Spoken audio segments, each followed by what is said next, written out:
Sério, gente, nesses últimos dias rolou, rolou uma treta esquisitíssima entre, bem, vocês podem imaginar, né? O Rodrigo Constantino, o polemista, alguém que adora cavar briga na internet, adora aparecer, só falta botar uma melancia no pescoço aí para poder criar suas polêmicas, né, suas polemicazinhas.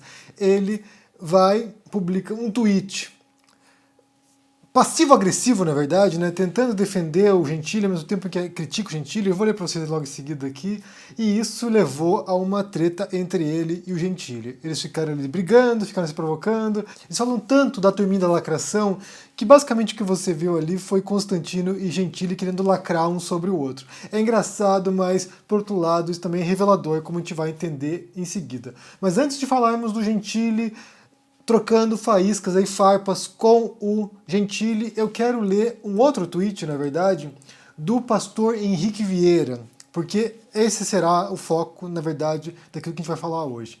Então, o pastor Henrique Vieira falou o seguinte aqui na internet, né? Quer aprender mais sobre Jesus? Olhe para o presidente do Brasil, olhe para o Bolsonaro. É exatamente o contrário. Tá.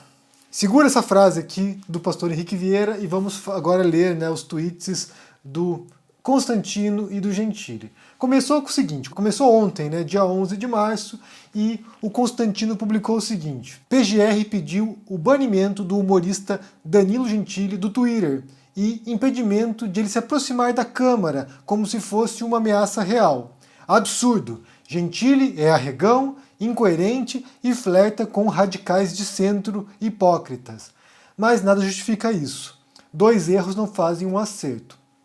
E, como eu falei aqui, é um tweet passivo-agressivo, né? Por um lado, ele defende o direito do Gentili ser um escroto na internet, falar o que ele bem entender no Twitter, onde quer que seja, né? A livre expressão do Gentili. Vocês podem recordar aqui que eu falei recentemente que ele está fazendo um processo coletivo, agora 20 pessoas sendo processadas pelo Constantino, eu inclusive, porque nós, muitos de nós, né? Cada um, do seu modo, se horrorizou quando Constantino relativizou estupro de vulnerável na internet. E daí ele, né, o polemista, cria uma polêmica, cria uma situação, cria uma, sabe, um horror, um escândalo, e quando as pessoas criticam o Constantino, ele vai lá e processa todo mundo. Ele, o liberal, ele que, sabe, defenderia um Estado mínimo, adora usar o braço do Estado, o braço judiciário do Estado, para calar a boca de quem ele não gosta. Então, você tem que ir nessa postura aqui de afagar e logo em seguida mete o coice dele. Daí o Gentili não curtiu nem um pouco o tweet do Constantino e respondeu dizendo o seguinte: por favor, Constantino, não me defenda. Defesa de vendido não tem valor. Ser xingado por alguém do seu tipinho é legal, mas, como sua filha bem sabe, ser defendido por você queima o filme. Continue apenas me caluniando conforme as narrativas falsas que o seu dono te ordena. Valeu. O seu dono seria o próprio Bolsonaro, possivelmente, né? Imagino que seja isso aqui.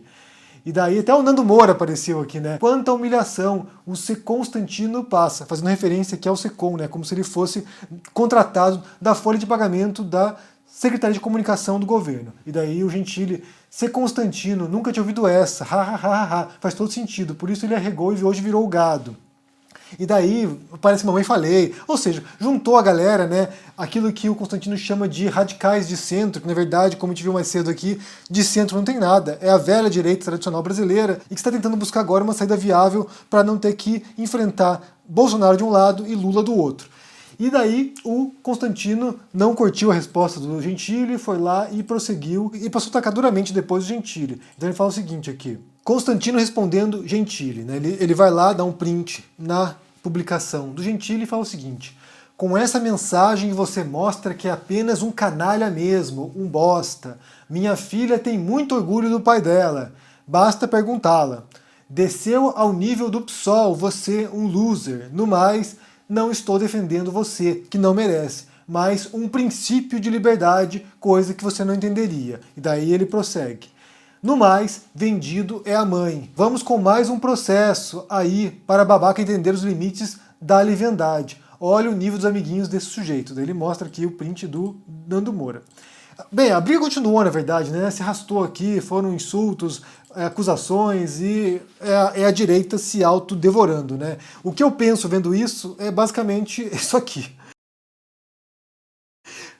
Bem, o que acontece se fosse uma briga entre expoentes da esquerda, certamente apareceria algum olavista ou o próprio Olavo de Carvalho dizendo que isso aqui é a tal estratégia das tesouras. Lembram disso? O Olavo tem uma teoria, né, bastante esdrúxula, bastante maluca, de que, na verdade, as divisões que existem na esquerda, né, um grupo mais radical e um grupo mais moderado, no fundo é apenas uma estratégia aparente, é apenas uma cortina de fumaça para mostrar que os dois grupos são idênticos e eles querem a mesma coisa e eles só são divididos porque os dois querem chegar ao poder de maneiras diferentes e quem chegar ao poder primeiro depois puxa o outro. Então você tem lá um grupo radical que, se fizer uma revolução e der certo, puxa o outro, e o caso moderado, caso consiga chegar ao poder por vias eleitorais, puxa os radicais. O que é uma enorme besteira, na verdade, porque é um desconhecimento completo da história das esquerdas globais, das esquerdas no passado, como esses próprios grupos se autodestruíram também. Na verdade, isso aqui, como disse, demonstra a ignorância desses olavistas que acham que isso aqui é apenas aparente. Se fosse um olavista, diria que essa briga entre Constantino, um bolsonarista agora, que defende o Bolsonaro mesmo nas condições mais indefensáveis, que isso aqui é uma estratégia de tesouras para mostrar que Constantino, e no final das contas, Gentili, Nando Moura, como eu falei, são tudo iguais e só estão se dividindo aqui para poder chegar ao poder, e quem chegar ao poder primeiro puxa o outro. E no final das contas a gente sabe que tem muito ego envolvido, tem muita... Não é nem princípio isso aqui, é simplesmente essa noção patriarcal de comprovação da masculinidade. Eles estão aqui querendo provar quem é o macho. É como o gorila batendo no peito, querendo provar que é o machão para o outro, né? E daí a gente retorna à frase do pastor Henrique Vieira, dizendo, né, quer saber como era Jesus? Olhe para o presidente, porque é o contrário disso. Porque todas essas figuras, você tem aqui Constantino, Bolsonaro, os filhos do Bolsonaro, você tem o governo Bolsonaro, Damares, você tem Ernesto Araújo, você tem Nando Moura, Gentili, todos esses aí, eles se apregoam como os guardiões da cultura ocidental cristã, né, judaico-cristã. Muitos deles se dizem cristãos, muitos deles se dizem devotos, né, acreditam em Deus, muitos deles se dizem defensores do cidadão de bem. E, no final das contas, para mim sempre foi uma incógnita pensar o que é, para essas pessoas, um cidadão de bem, uma pessoa moral. O que é um comportamento ético para essas pessoas. Porque, no final das contas, o comportamento delas é totalmente contrário a qualquer princípio minimamente ético de comportamento, né? A qualquer tipo de comportamento que possa se dizer que seja cristão. É o oposto. Se você tem Jesus, né, falas de Jesus, Jesus está lá na Palestina, século I, sendo perseguido por saduceus, por fariseus, pelos romanos, e ele diz o seguinte: se alguém te dá um tapa no rosto, você oferece o outro rosto. E se alguém leva o seu cajado, você oferece sandálias. É alguém que prega uma mensagem de completa entrega e abnegação e sacrifício e de não reagir. Você vê exemplo de Jesus não na extrema-direita brasileira, não na extrema-direita como Constantino, como Nando Moura, como Gentili, como Bolsonaro. Você vê esses exemplos de abnegação, de sacrifício, em figuras como Gandhi, por exemplo, em figuras como Martin Luther King Jr., em figuras que de fato compreenderam que muitas vezes, contra a violência, se você for reagir com violência, você vai ser esmagado, você vai ser destruído, porque você não tem a força para enfrentar quem está no poder. Você não tem essa força das armas, você tem a força da convicção e, de certo modo, do sacrifício.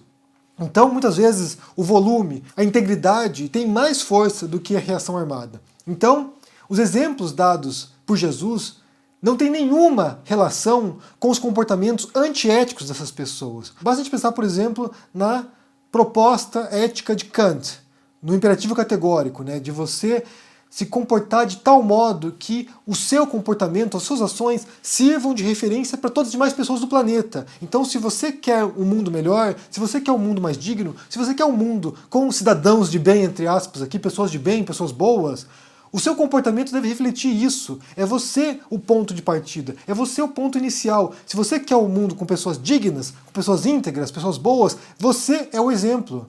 E daí você tem esses cidadãos de bem, entre aspas, né, os bolsonaristas ou ex-bolsonaristas, né, os que debandaram depois do bolsonarismo, pessoas que cotidianamente, incluindo o próprio Bolsonaro, não agem de maneira ética, íntegra, moral, respeitosa, afetuosa, de abnegação, de sacrifício, nada disso. É o contrário, é uma lógica da vingança, é uma lógica da retaliação, é uma lógica do olho por olho, dente por dente, é uma lógica de, se você me atacou, eu vou te destruir.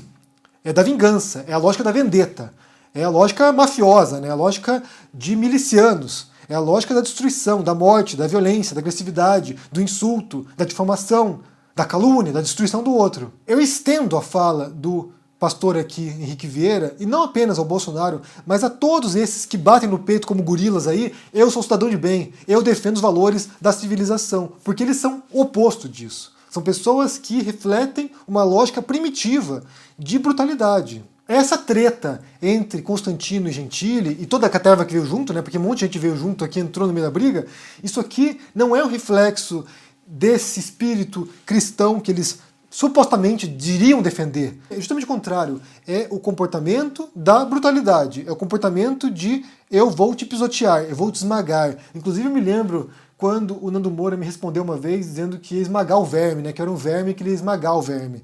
Eu era o verme, e ele o cristão, bondoso, caridoso. Então é isso, gente.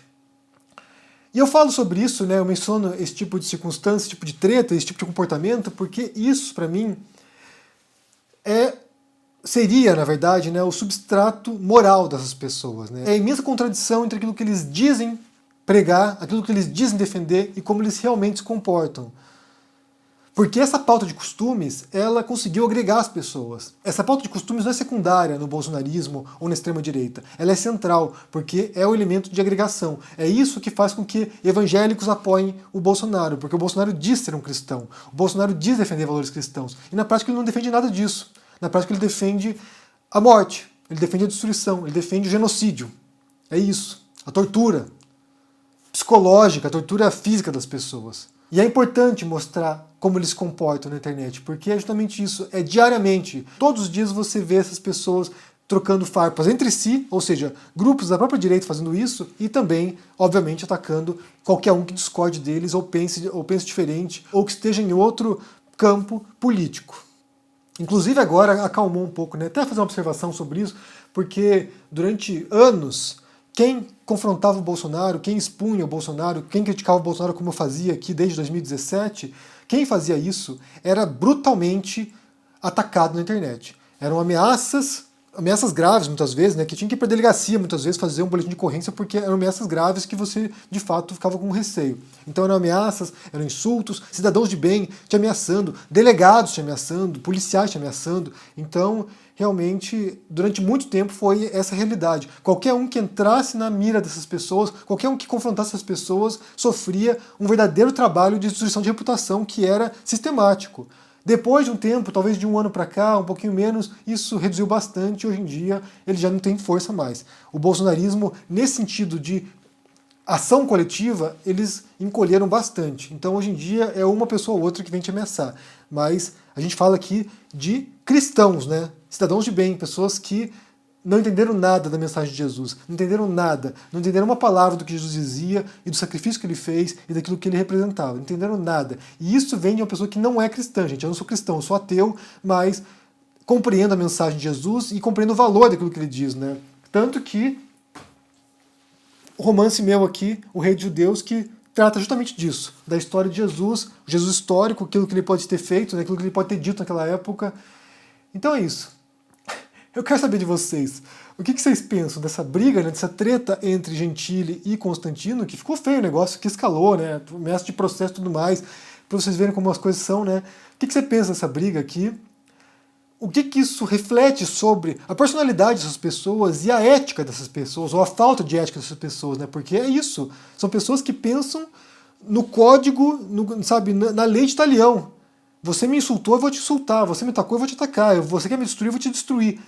Não tem nada de cristianismo nisso, não tem nada de princípios éticos, nada de comportamentos que sejam minimamente morais. Mas me diga o que vocês pensam aí no comentário, deixa o joinha, se inscreva aqui no canal, se torne um membro ou um apoiador para dar uma força, confira o meu curso no ICL de Escrita Narrativas, para quem deseja aprender a escrever um livro, se tornar um escritor, e também confira meus livros sobre Jesus, o Rei dos Judeus, no qual eu mostro um Jesus humano e amoroso, alguém que se importa com o outro e alguém que está disposto a sacrificar pelo outro também, e o oposto disso, né? Como diz o pastor Henrique Vieira, o oposto disso, o Bolsonaro, que é o anticristo.